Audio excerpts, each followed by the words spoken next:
So, the Crusades. Not this one. Or this one. Nope, we're talking about the series of holy wars sanctioned by the Pope to invade the Holy Lands and convert those who didn't follow their faith.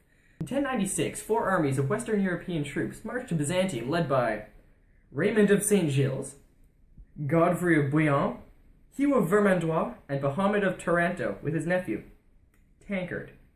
A much less organized band of knights and commoners left before these armies, led by a popular preacher, Peter the Hermit, who obviously wasn't. Now, these commoners weren't the smartest either, so instead of waiting for reinforcements, they got absolutely destroyed by the Turkish defenders at the city of Chabatis, birthplace of the Ciabatta bun. By July of 1099, they had forced Jerusalem into surrender. But instead of being cool about it, they killed everybody in the city. Alright. At this point, many crusaders left for home, and 4 city-states were formed: Jerusalem, Edessa, Antioch, and Tripoli. Now there's 8 of these, so we need to go kinda quickly. The Second Crusade was started by Eugene II, who wanted to remove any remaining influences of Muslim powers in the Holy Lands. Fought between 1147 and 49, the main point was to recapture Edessa and provide reinforcements to Jerusalem. Important point, the Second Crusade failed, specifically in Damascus, where enemy reinforcements and miscommunications ultimately led to their defeat. The lack of troops in Jerusalem, because of this defeat, left a Third Crusade much needed. Led by Richard the Lionheart. The Third Crusade was again a bid for control of the city of Jerusalem.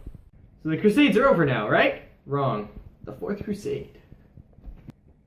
At this point, the Crusades really stretch out, so I think it's best that we just skip the boring filler Crusades and finish off the Fourth and end it with a bang.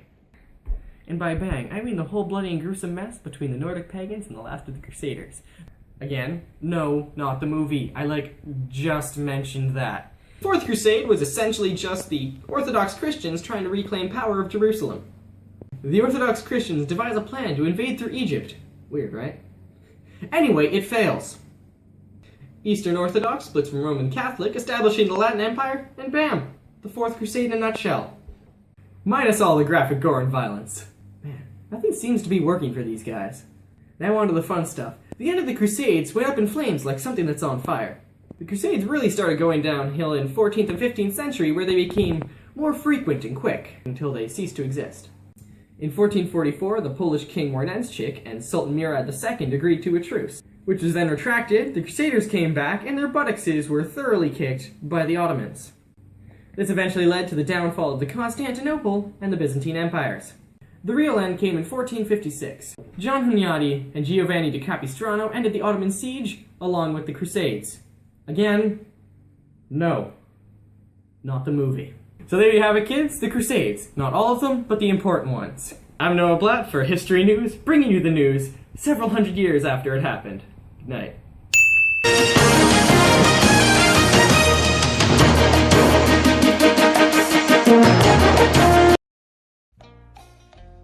To take back the Holy Lands from those who didn't believe in the Death Star. Hey there, important point. You're drunk! I don't know.